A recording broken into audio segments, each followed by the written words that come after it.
शेख अब्बास क़ुम्मी अपनी मफाती जनान में लिखते हैं कि एक इस्फहान का ताजर, देखिए मासूम तायद किस तरह फरमाते हैं कि आज अगर मैं इस नेटवर्क को मजबूत करना चाहता हूं माली मदद के जरिए खुम्स देके,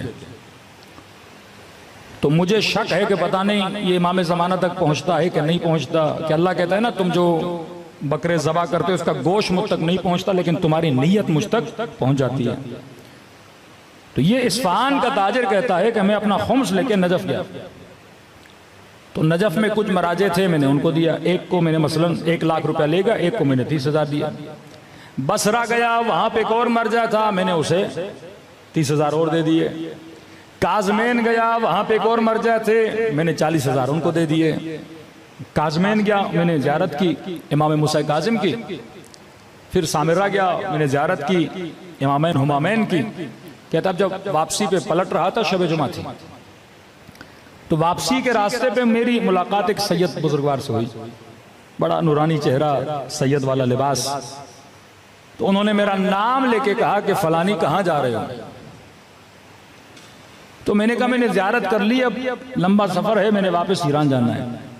तो कहा देखो आज शब जुमा है, और शब जुमा मेरे जद की ज़ियारत करने का बहुत बड़ा सवाब है।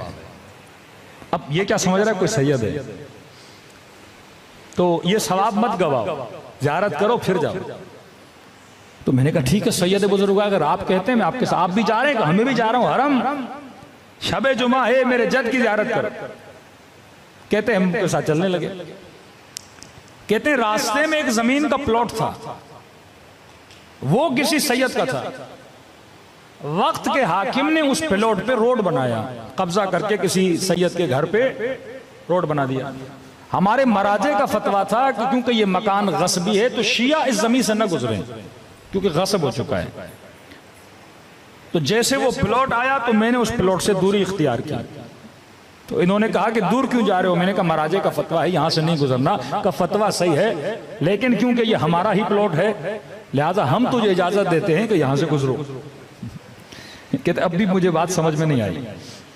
पहुंचे हरम में, मुझे कहा कौन सी ज़ियारतें पढ़ते हो? मैंने कहा मौला ये पढ़ता हूँ, सैयद ये पढ़ता हूँ, वो पढ़ता हूँ। उन्होंने कहा ज़ियारत अमीनुल्लाह पढ़ो, इस ज़ियारत की बड़ी फजीलत है। तो कहा मैं पढ़ता हूँ, मेरे साथ पढ़ो। कहते मैंने ज़ियारत अमीनुल्लाह पढ़ना शुरू की। लेकिन जब सलाम देते हैं ना 12 इमामों को, मेरा सलाम हो अली पर, मेरा सलाम हो हसन पर, मेरा सलाम हो हुसैन पर, कहते हैं जब 12वें पर वो आते थे तो ये नहीं कहते थे मेरा सलाम हो महदी पर, कहते थे मेरा सलाम हो मुझ पर। अब भी मैं नहीं समझा। फिर कहा कि ज़ियारत जामे कबीरा पढ़ी है? मैंने कहा जी। कहा इसकी बहुत फजीलत है, इसमें फ़ज़ाइल अहले बैत अलैहिस्सलातु वस्सलाम है। फिर उन्होंने ज़ियारत जामिया कबीरा पढ़ी, फिर मैंने उनके साथ ज़ियारत जामिया कबीरा पढ़ी, और फिर जब सलाम की बारी आती थी ये खुद पे सलाम करते थे। कि अब भी समझ में नहीं आया। नमाज पढ़ी हमने, नमाज पढ़ने के बाद जब वापसी पे चले, अब मुझसे पूछने लगे इस्फहान से आए हो? मैंने कहा जी। इस्फहान में फला आलिम है, मुबल्लिग हैं, उन्हें जाकर हमारा सलाम देना। फला काम करते हो? कहा जी। अल्लाह तुम्हारे रिज़्क में क्या अता करे? बरकत अता करे। कहा कि आपका बहुत शुक्रिया कि आपने खुम्स अदा किया, और आपने जिन जिन को दिया आपकी अमानत हम तक पहुंच गई। और कहा ये थोड़ा सा जो तुम्हारे पास बाकी है, बसरे जाना, फला आलिम है, उसे देकर आना। अब कहता है मैं रास्ते में चल ही रहा हूं। अब कहते हैं ना जिन जिन की भी इमाम से मुलाकात हुई, उस वक्त जहन को इजाजत नहीं होती थी सोचने की कि सोचें सामने कौन है। कहते अब जब मैं सोचने लगा वाकई ये कौन है, मेरा नाम कैसे पता, मैं किस शहर से हूं, उस शहर में कौन सा आलिम है, मैंने किन किन को खुम्स दिया है, कैसे पता। कहते यहां मैंने सर उठाया तो मेरी निगाहों के सामने से इमाम ज़माना ओझल हो चुके थे। ये असहाब अहले बैत अलैहिस्सलातु वस्सलाम जिनके अकीदों को तबलीग के जरिए से अहले बैत ने इतना मजबूत किया कि जनाब सईद इब्न जुबैर का वाक़या आप सबने सुना होगा कि हज्जाज इब्न यूसुफ ने इनका गला काट दिया, लेकिन चेहरे से मुस्कुराहट नहीं गई, क्योंकि इसका अकीदा क्या था? मजबूत था। आज एक जवान जब तंगदस हो जाता है, क्या हमारे इमाम ज़माना पर अकीदा इतना मजबूत है? क्या हम जब बेराह रवी पे जाते हैं अल्लाह पे इतना भरोसा मजबूत है? ईरान का एक ड्राइवर जो कहता है मैं ट्रक चलाता था, पहले जमाने में मशहद में बर्फबारी बहुत शदीद होती थी। कह रहे मशहद से ट्रक चला के मैं तेहरान की तरफ जाना चाहता था, तो शदीद रास्ते में बर्फबारी हुई, इतनी बर्फबारी के जो गाड़ी के वाइपर थे वो भी काम करना तकरीबन छोड़ गए। मैंने अपने ट्रक को साइड पे लगाया और मैंने सोचा कि जब बर्फ थम जाएगी उसके बाद मैं रास्ते पर आगे बढ़ूंगा, लेकिन कहता नहीं, बर्फ थमने वाली नहीं थी और ज्यादा बर्फबारी शदीद हो गई। यहां तक कि मैंने नोट किया कि रास्ते पर जितनी गाड़ियां आ रही थी उन गाड़ियों ने भी आना छोड़ दिया। अब बीच सहरा में, मशहद और तेहरान का सफर बहुत लंबा है और 80% ये रास्ता सहराई रास्ता है। कहते मैंने कहा कोई बात नहीं, अभी भी कॉन्फिडेंस था कि कुछ भी नहीं होगा, बर्फबारी थम जाएगी। मैंने गाड़ी को बंद नहीं किया, कहीं ऐसा ना हो कि इंजन ठंडा पड़ जाए फिर इंजन स्टार्ट ना हो। लेकिन चंद मिनट के बाद मैंने देखा कि इंजन ने आवाजें करना शुरू कर दी, जैसे इंजन भारी हो गया है। एक बार भारी हुआ, दो बार भारी हुआ, फिर भी मैं परेशान नहीं हुआ क्योंकि मुझे सारा मैकेनिक का काम आता था। मैंने कहा बंद भी हो गया तो मैं स्टार्ट कर लूंगा। लेकिन कहता 3-4 मरतबा इसने आवाज किया और चौथी मरतबा इंजन बंद हो गया। कह रहा अब परेशानी शुरू हो गई, खौफ शुरू हो गया कि क्या होगा मेरा। मैं जल्दी से उतरा, पाना उठाया और जहां जहां तक हो सकता था मैंने इंजन को देखा। इंजन भी सही सालिम था, हर चीज मैंने चेक की। गाड़ी को स्टार्ट करना चाहा, गाड़ी स्टार्ट नहीं हुई। इतने में कहता है मैं गाड़ी के कमरे में आके बैठ गया। बस ये था कि अंदर बर्फ नहीं आ रही थी, लेकिन सर्दी वही थी जो बाहर वाली सर्दी थी।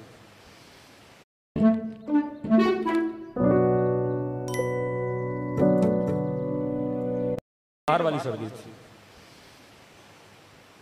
अब कहता है मौत की याद आने लगी मुझे। मैंने कहा ड्राइवर अब तो तू मर गया, इतनी सर्दी, सामने से कोई गाड़ी नहीं, इंजन भी बंद हो गया। और आहिस्ता आहिस्ता मैंने महसूस किया कि मुझ पर गुनूद की तारी हो रही है। मैं समझ रहा था कि ये गुनूद की नींद की नहीं है, अगर आंख लगी तो यहां मैं मर जाऊंगा। कहा ना कहीं अपनी नस्लों के जहनों में इमामत के नजरिए को मजबूत करोगे तो ये बच जाएंगे। कहते अचानक किसी मजलिस में किसी मौलाना का जुमला सुना था कि शियो हम वो हैं जिनका इमाम जिंदा है। तो कहता है मैंने 3 मरतबा ज़बान से जुमला का या साहिब ज़मान अदरिकनी, मौला मेरी मदद को आइए, मौला मेरी मदद को आइए। कह रहा जब ये कह रहा था तो शायद हमारे बरादर ये सवाल करें कि इसने या अल्लाह मदद क्यों नहीं बोला। कहता है मैंने ये नहीं बोला या अल्लाह मेरी मदद कर, मैंने कहा या साहिब ज़मान अदरिकनी। खुद ही कहता है, कहता मुझे शर्म आ रही थी कि मैं अल्लाह से मदद मांगूंगा। किस बात पे? कहता एक तो मैं नमाज का पाबंद नहीं था, दूसरा ये मेरे अंदर एक गुनाह है कबीरा की बीमारी थी। तो अल्लाह भी तो बोलेगा ना, अब जब मुश्किल में आए हो तो अभी मेरा नाम ले रहे हो। तो मैंने कहा इमाम जमाना की आबरू है अल्लाह के दरबार में। तो इमाम से तवस्सुल किया कि मौला मैं बहुत गुनहगार हूं, आपसे तवस्सुल कर रहा हूं कि अल्लाह के दरबार में वसीला बन जाएं ताकि मेरे ऊपर कोई रहमत आ जाए। और मैंने वादा किया कि आज के बाद नमाज की पाबंदी करूंगा और वो गुनाह जो मैं मिंबर से बता नहीं सकता, जो बहुत कभी गुनाह की आदत थी इसे, उस गुनाह को मैं क्या करूंगा, तर्क कर दूंगा।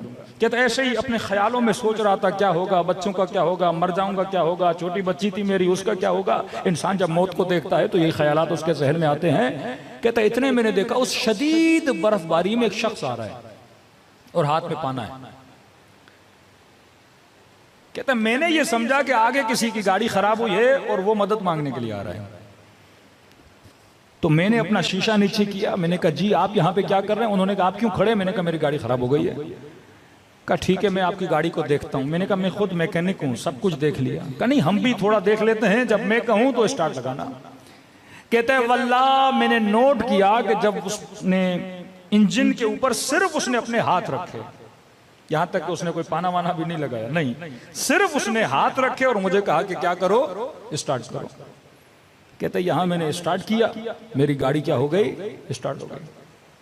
वो पलट के वापस आए, लेकिन मैंने कहा कि देखिए ये गाड़ी पहले भी स्टार्ट थी, बंद हो गई, इसके स्टार्ट होने का फायदा क्या, ये फिर 10 किलोमीटर आगे जाऊंगा फिर बंद हो जाएगी। उन्होंने कहा नहीं अब बंद नहीं होगी,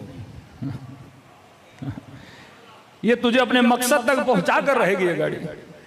मैंने कहा आपको कैसे यकीन का? मैं कह रहा हूं ना अब ये तुम्हारी गाड़ी बंद नहीं होगी मस्जिद की जगह। तो मैंने कहा कि बुजुर्गवार आप इतनी सर्दी में खड़े हैं, आइए मेरी गाड़ी में बैठिए, मैं आपको आपकी गाड़ी तक पहुंचाऊं। कहा नहीं कोई जरूरत नहीं है। कहा आपकी गाड़ी खराब है, जरा उसको टचिंग करके यहां से ले जाते हैं। कहा उसकी भी जरूरत नहीं। कहा मैं आपकी कोई खिदमत कर सकता हूं? कहा हमें किसी खिदमत की जरूरत नहीं। कहा उस वक्त मेरे जेब में पैसे बहुत थे, ड्राइवर था। मैंने कहा आपको जितने पैसे चाहिए जो मेरे जेब में मैं आपको दूंगा, मैं बगैर शुक्रिया कि आपको कैसे जाने दूं? आपने मेरी जान बचाई, इतनी सर्दी में अगर कोई ना होता मैं मर जाता। कहा नहीं हमें पैसों की भी जरूरत नहीं है, अपने पैसे अपने पास रखो। मैंने कहा कुछ तो करूं मैं आपके लिए, बताइए मैं क्या कर सकता हूं आपके लिए, आपने जान बचाई है मेरी। कहा कुछ नहीं, बस जो दो वादे किए हैं ना मुझसे उन वादों पे अमल करो। कहा बस ये कहना था, वो मेरी आंखों से ओझल हो गए। ये ड्राइवर कहता है मैं गाड़ी से उतरा, कभी इधर दौड़ूं कभी उधर दौड़ूं, कभी गाड़ी के पीछे जाऊं, लेकिन मुझे नजर नहीं आते। कहते हैं गाड़ी स्टार्ट की, वहां से लेकर घर तक मेरे आंसू नहीं रुके कि मैं कितना बदबख्त था। मेरा इमाम ज़माना खड़ा था लेकिन मैंने अपने इमाम ज़माना को पहचाना नहीं। कहता देर रात को घर पहुंचा, अपने बच्चों को सुफरे पे बिठाया, बीवी को सुफरे पे बिठाया और मैंने कहा है मेरी ज़ौजा, है मेरे बच्चों, आज के बाद जिंदगी गुजारने का तरीका मैं बदलने वाला हूँ। आज के बाद नमाज वक्त पे पढ़ेंगे। ज़ौजा को कहा देख आज के बाद अपने हिजाब में सुस्ती न करना। बच्चों को समझाया कि बच्चों ये करना।